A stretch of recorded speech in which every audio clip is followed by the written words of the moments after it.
Hello everyone, my name is Alison Woodall and I'm a relocation specialist. That means I get to help you with the financial, logistical and emotional issues that make moving to a new state so stressful. And today I get to talk to Donna Villarreal, and she's an HR manager, and we're going to talk all about the things that you need to do to find a new job in a new state. Donna, welcome. Thank you so much for talking to me. Hi, nice to talk to you. Well, so now I know that you are based in Nevada, but we're going to keep it very kind of general because as an HR manager, there's obviously certain things that you're going to be looking for in a future employee. So the first place that I'd like to start is kind of where do you, if you're looking for a future employee, what are the kind of places that you would post that job? Do you post, are there certain websites that you use? Do you use recruitment agencies? How do you go out and find those future employees? I find the best website to use when you're looking for an employee and say you want to put an ad up is Indeed. It seems to be the easiest to use from both the employee standpoint and the employers. I also have gotten the best responses there. I've tried a number of the old, websites that they always talk about back in the old days, but they just don't get the response that Indeed does. Occasionally I will go to a specific type of web search engine for, looking for people to put a job up for a specialized job. But for the most part, we use Indeed for all of our jobs, and it seems to work the best. All right. And I think a lot of it, obviously I'm asking you for generalizations. I know that if you're in a specific industry, you can use recruitment agencies and that kind of thing if you have a specific skill, but Indeed would be a good place to post your resume and your skills so that that people can connect with an employer who's looking for someone. Do you have, like, for your company, do you post jobs on your website? Is that another good place to look? We do. A lot of the companies post the jobs they have open on their website. And I think another good way to look for a job in an area that, like, say you want to be in a specific area, like say real estate or property management. I would look for a company in the area that you want to move to that has, what companies are those, and then search their website and see if there's any openings. And it also doesn't hurt to send your resume and say that you're interested in working for that company and stating why. When those kind of resumes come past us, I usually pass those up the chain that somebody's interested in the company, and they'll keep those resumes on file for the next time we have an opening if somebody's really interested in our company and in our industry. Okay, and I know that in certain industries, people use LinkedIn a lot. Do you ever use social networks or maybe reaching out in Facebook groups, or is that not really something that applies to your industry? We've tried LinkedIn, and it seems to be more of a social media kind of, more of like a connecting, maybe, I guess you could say, like a networking site. It seems like it's more for that than looking for jobs, although we have tried it just to see what happens, and we get a lot of applicants from not in the area when we use anything other than Indeed. But we'll try it. Yeah, I only know based on my experience. My husband's in the emergency power industry, and he uses LinkedIn a lot to connect with other people. If he's headhunting, I think maybe that's what LinkedIn's used for. If you're looking for a certain person in a certain maybe more experienced position, you see that they're working for someone else, you see that they have a great LinkedIn profile, they're talking about all the things they're doing, and then they get headhunted. So again, I think a lot of it is industry specific. So I always like to encourage people, if they're moving to a new area, because that's a lot of the people that I work with who are maybe moving from California all the way across the country, is to look in the town that they think they want to move to and see, like you say, what companies are in that town, and then reach out to them. So if someone was sending you a resume, just because they'd seen that your company was in a town that they wanted to move to, what are the key things that they need to have on a resume? What's a good resume? The good resume is formatted properly. does not have grammar errors, does not have misspellings, and there's rules on presenting yourself on paper, and people have to not be lazy about getting a good resume done. A good resume catches a manager's eye pretty quickly. I know a lot of critical managers that if they see even one spelling error or any sort of error on a resume, they don't even want to consider that person any further, because they feel like if you don't make the effort to make your first contact the best contact that you possibly can, perhaps you're not a very detail-oriented person. And a lot of times they're looking for detail-oriented people. They want somebody who's paying attention to all the details. And so it's very important to get your resume just formatted properly and spell checked and everything you possibly can, so it's as perfect as it can be. And how far back, because obviously when I'm thinking of a resume, you want like the summary of your key skills, and then you want your current job through, you know, however many years. Do you want a one-page resume with high-level skills for the last 2 or 3 jobs you've had? I'm thinking someone who may have been, you know, in the industry for 20 years. There could be a lot of jobs. Do you want like the most recent 2 or 3 jobs and then high-level summary of all the other jobs before that? Is there a certain thing that you look for? I like to see at least 10 years of experience on the resumes I'm looking for. Some people might only have 1 job in there, but that's okay. Some people might have 2, but I also see where people have had 20 jobs in the last 3 years, and that worries me on a resume when I see that they have no sort of longevity or loyalty to where they're at, or they maybe don't know what they're trying to get into for their career, so they don't really know what they want. It's problematic to have those kind of resumes, but yeah, the last 10 years is good for me, but I know not everybody wants the same thing. And the best thing is always if you can get it down to a 1 page, because sometimes you've got 50 resumes to go through and you want 1 good page resume. It's also good if you have a more detailed resume to present that when you get your interview. I think that way it says a little bit more about you. And then, so obviously if you're on Indeed, there would be like an application form, and then you would send the resume. If someone's just sending the resume into you just because they like the sound of your company, or maybe they're moving to your town, how important is a cover letter? Do people still care about cover letters? I care about cover letters, and a lot of the managers really appreciate cover letters. Cover letters that are specific to us. I've gotten cover letters where the person is applying for a job that isn't even what they're applying for us, because they didn't look at their cover letter. It's always about know your audience. And if you want to get I'd say a foot in the door, a cover letter is a good way of extra introducing yourself and who you are and why you're interested in the job. Managers are always happy. When I forward one that has a cover letter, managers are always so happy when they get a cover letter and they mention, I can't believe we actually got a cover letter, because people just really don't do it anymore. Yeah. And I was thinking, it's so easy to find out information about a company. And so if you can tailor your cover letter, or, I mean, I'm sure some of these are emails with resumes attached. However you introduce yourself to a company, if you can somehow link the skills that you have to what that company needs, then that makes that connection for that HR manager. So you're not trying to dig through the cover letter, trying to figure out how that person straight away says, hi, I'm Joe, and I've got these skills that will fit with your company. So it's just doing everything that you can to sell yourself to a business. Especially if you're from out of the area. I've received some that have cover letters where the person is applying from out of the area. And I do look where people are from when I'm reviewing resumes. If they're, I'm running an ad in California and they're applying from New York, I don't know, do they know where they're applying? Do I have a cover letter that says why they're applying?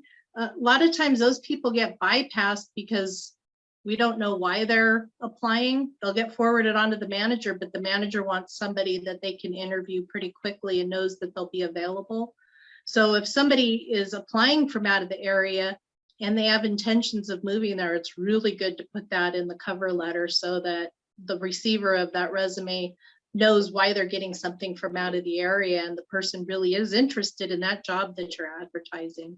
Okay, well, wonderful, because jobs are hard to find sometimes, and so you have to set yourself out from the rest of the field with an extremely professional resume, and then a cover letter or some reason that says to you, this is why you need to employ me.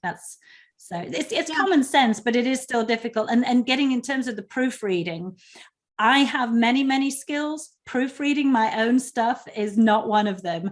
And so if you based whether you were going to employ me on my first draft of a resume, you'd probably say, no, look at all the errors. And it's just that my brain just can't see errors in things I've typed. So I agree with you. It's absolutely critical that you get someone else to look over it and proof it for you, and someone who doesn't have the same issues that I have. I can proofread other people's stuff. I just can't proofread my own.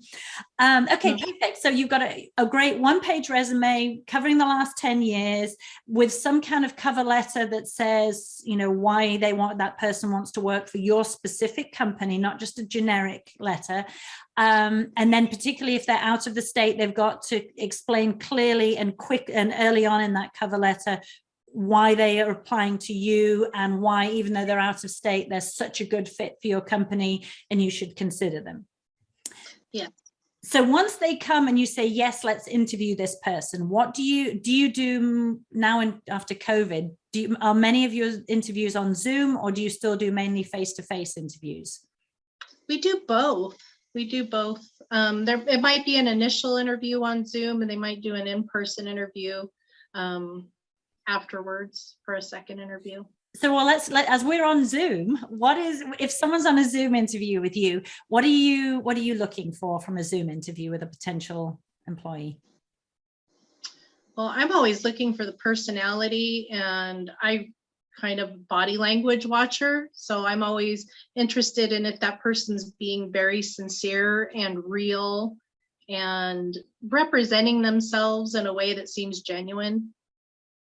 Okay. That's what I'm looking for. Okay. And then obviously appearance, look like you've made an effort. You don't necessarily need to be in a suit and tie, and you dress, I always say, dress one level above the job that you're going for. So obviously if you're going to be the warehouse guy, you don't need to dress like the CEO, but you probably need to look like you've had a shower and like you care about the impression that someone gets from you. Yes, I agree. Yeah. Just, if the person feels natural and if they're, genuine in who they are, that's just so important, because some people do interviews and try and portray the person they think you want, when really we want to be able to pick up on who the person really is in the first interview. So I can assess, if that person's going to fit in with the rest of the team and our company culture, And again, do your background, get your background on the company, so that person doesn't sit down in front of you and be like, so what job am I interviewing for? They've got to go into that interview prepared and knowing what they can offer your company and why they're a good fit. And often I think it's finding that specific thing rather than just, well, I'm very organized, I have good time management skills. Well, that's great, but how are you going to help my company with your time management skills? So, yeah. And then the other thing I was just thinking about, looking at backdrops.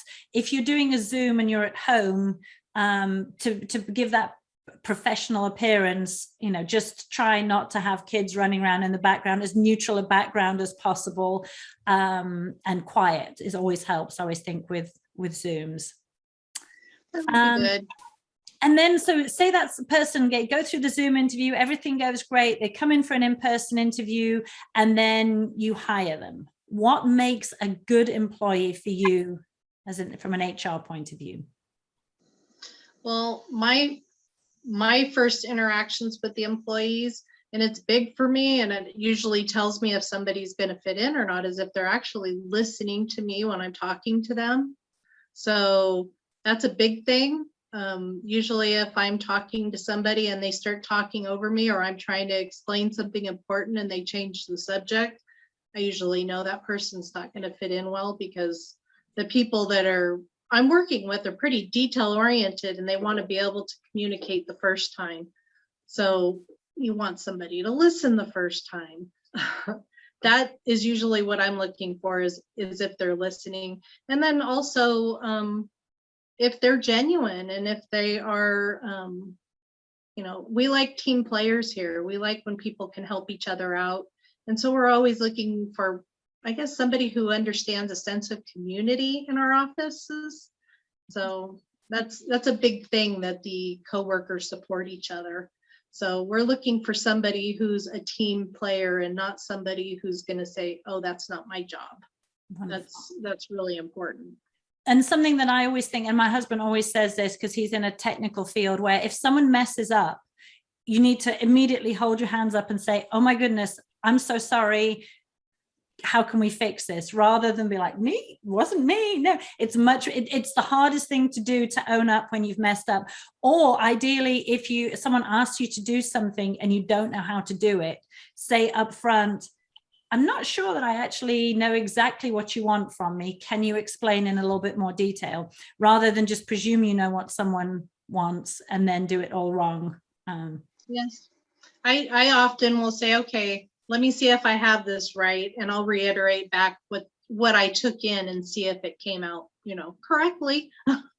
Well, wonderful. Well, thank you so much.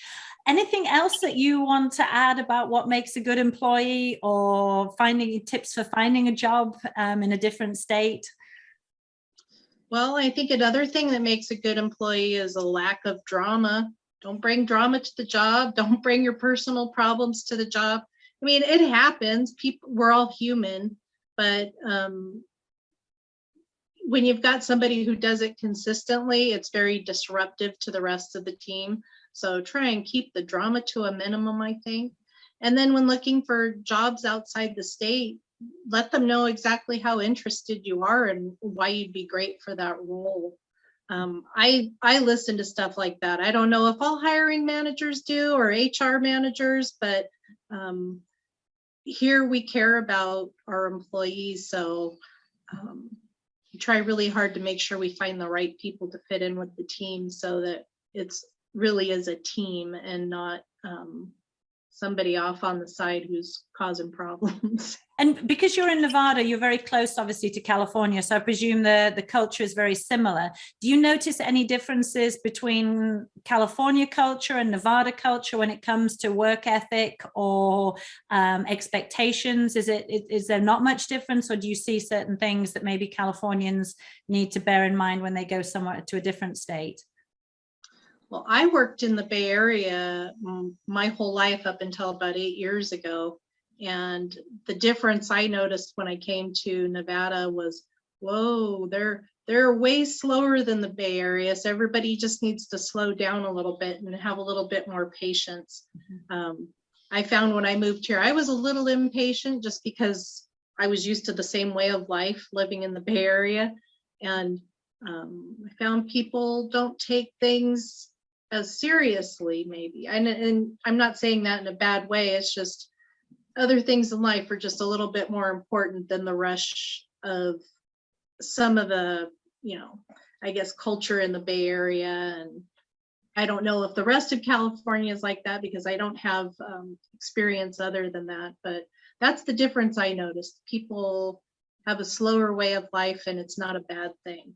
Yeah, I would agree. I mean, I don't work for a California company, but I see that talking to my California friends, they're all very fast paced. Let's go, go, go.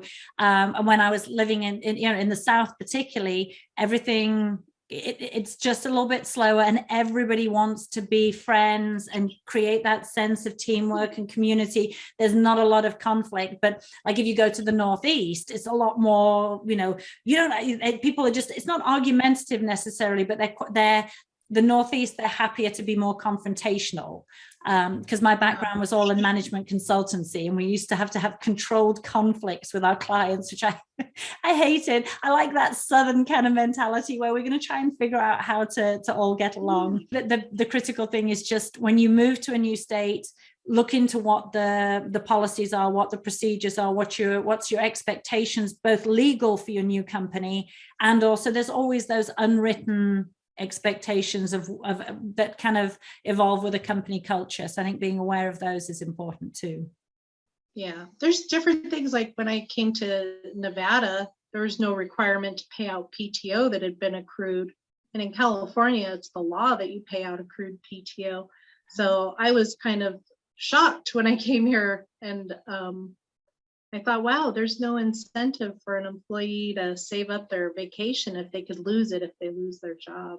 Yeah, there's different things to know. And I think it's good if you end up that you decide you're going to move to somewhere, look on the website. There's a lot of good websites, probably for almost all areas, on what to know as a new resident. And it gives you the rules, like how many days you have until you have to change your driver's license over and your license plates. And, you know, there's lots of good things you can learn from there. Yes. Well, I interview a lot of people all around the kind of the relocation realm, and different professions, different industries. And it's all about doing your homework, so that whether it's the community that you're moving to or the job that you're moving to, the better you know yourself and what you're looking for, the easier it is to find that the company or the city or the house, or that fits you.